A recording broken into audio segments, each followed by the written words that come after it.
You can hear it's still sizzling. And oh, look all the mozzarella. Delicious. Look at that, Julie. This afternoon, or this evening I should say, I'm cooking something special, lasagna, but I'm not going to be using a ragu with tomato and mince. I'm using a ragu with fish, seafood lasagna. I've got some fish. Ideally I would have liked to have a little bit more of a selection, but this is okay. It's approximately 900 grams of mixed fish. It's all frozen, and you got some salmon and some sea bass, some king prawns and some calamari rings. I buy fish frozen because it's convenient, but obviously if you can get hold of fresh fish is even better because it can really be more flavourful, but it is more convenient and economic. We'll make a start by crushing a clove of garlic, crush it to death because we need to make sure that it releases the flavours, and we will put some olive oil. I'm using a cast iron pan. I really like them, they retain the heat well, but you can also use stainless steel, that's perfectly okay. I start by chopping all of the fish and make a start with the easy one, and the calamari first. My preference is to chop the fish and get it all ready to start with, and then I can add it all together once the garlic is frying. I think this is sea bass.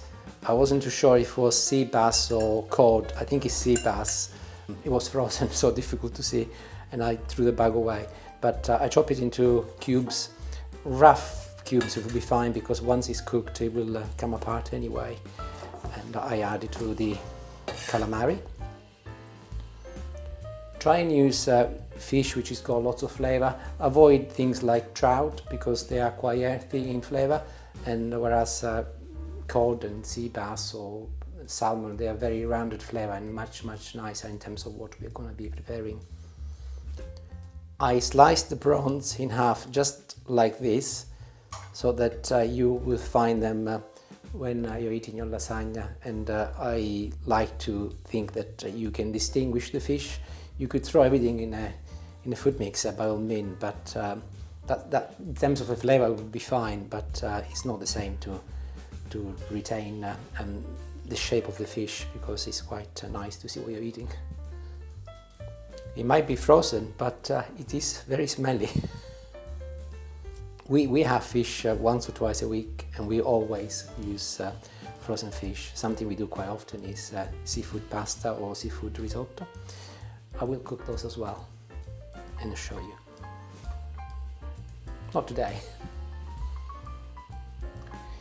I will be removing the skin from the salmon. Some people leave it, I like to remove it. It's up to you, but to remove it gently, I'm not sure if you can see with the camera, I'll turn on this camera here. Gently just slide your knife with a little pressure, and you will see, as long as your salmon is not still frozen, you will see that it'll come out nicely. And there you have it. You will remove it in a nice clean piece of salmon. Like I did with the sea bass, I do this in little cubes. Strips first, and little cubes. Again, it doesn't really matter too much because it will be cooking and it will all be blending together. And yes, my hands are very fishy. I need to go and wash them now. You saw me putting the garlic in with the cold oil. That is because by heating the oil and the garlic together, it releases a lot more of the flavour. It's now reached a good temperature and we can add all of the fish.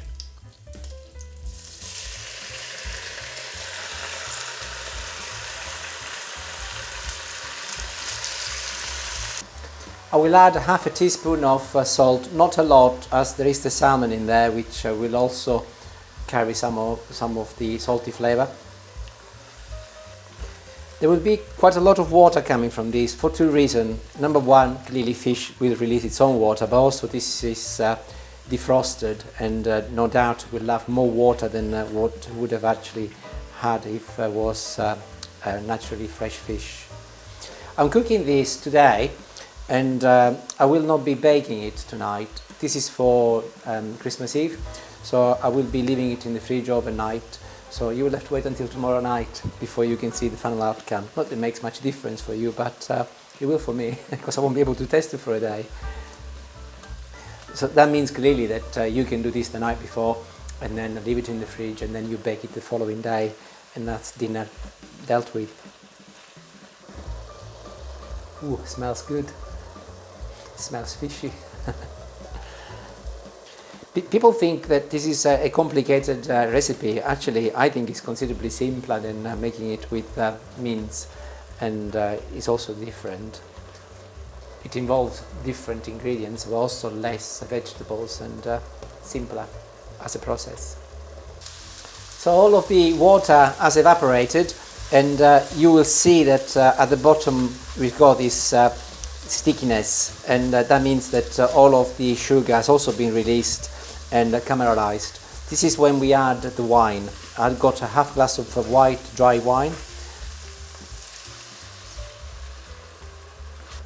You will see that as soon as you pour in the wine, the bottom starts coming together and everything is getting released. And also I will be adding a glass of water.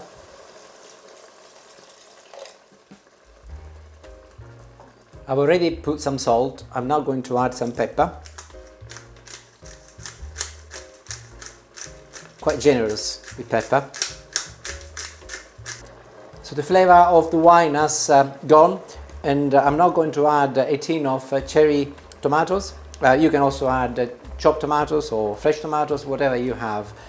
You can also add passata, but preferably chopped tomatoes it would be better. This is a tin of 400 grams.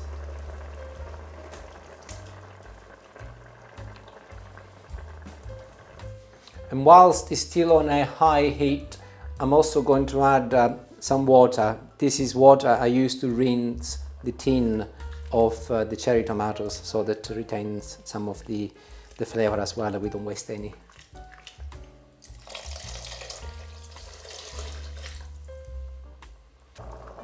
Everything has come to a boil, which is perfect. I'm now going to move it into another ring on a low heat for approximately 30 minutes. I'll put the lid on and let it simmer, nice and gently. While the fish is simmering, I'm going to make a very simple Béchamel sauce, and there is no need to use any butter, there is no need to use any oil, and definitely do not use nutmeg, not with fish. So I've got here half a litre of milk. I'm using semi-skimmed milk, but also you can use skimmed milk if you wish. I'm using semi-skimmed because that's what I had. And I pour it in cold. At the moment the hob actually, it is off, but it's still hot from before. And I'll put in 50 grams of flour. This is just the plain flour. And I'll pour it in cold with the milk. I'll also add a touch of salt, just a half a teaspoon. And start mixing it cold, and I'll turn the heat on a fairly high power, there, on maximum, and I will be simmering, and you will see that this will turn into Béchamel very quickly. It's the simplest way to make Béchamel sauce, and do not worry, you will have no lumps at the end because everything is from cold. Occasionally remember to give the fish a little stir. There it is. It's come to the boil, so very quickly I will remove it from the heat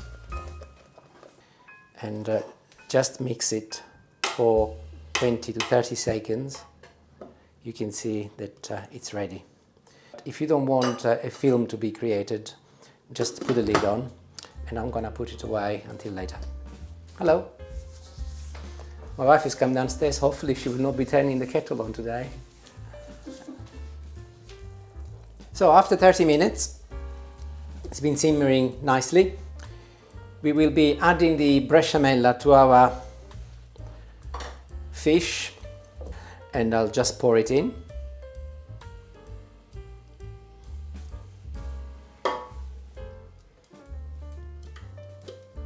After the Béchamel, I will be adding some thyme to it. You can also add some oregano if you wish, but I think thyme is better with fish. To taste, again, I will put a fair amount because we do like it. And also, very important, some fresh parsley. This is something I made the other day, and always fresh parsley. And I keep it in the freezer. By all means, have a look at the recipe on how I do this. Recipe is not recipe really, it's just a process. And you will have fresh parsley all the time. Be generous with the parsley because it will add a very, very nice flavour. I'm going to put a little bit more. Lid goes on and we'll leave it for 30 minutes. So after 30 minutes it's finished. I left it for the last 10 minutes without the lid to make it a little bit thicker, so I would advise you did the same. And we have this nice thick sauce, not too thick but also not too liquidy either, which is perfect. This is the consistency you're looking for before we start layering the lasagna, which is what we're going to be doing next. So I will be putting some at the bottom of an oven-proof dish in a Pyrex, this particular case, and we will put a small layer to give some for the base. And just like you would do with ragu lasagna, we start layering the lasagna sheets. I've got this from the supermarket, and they are very convenient. They do not need to be pre-cooked, and I've already cut some in half, knowing that they would not fit. And there we have it.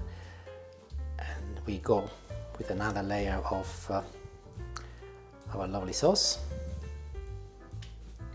We're going to be making most probably 4 or 5 layers until I run out of ingredients.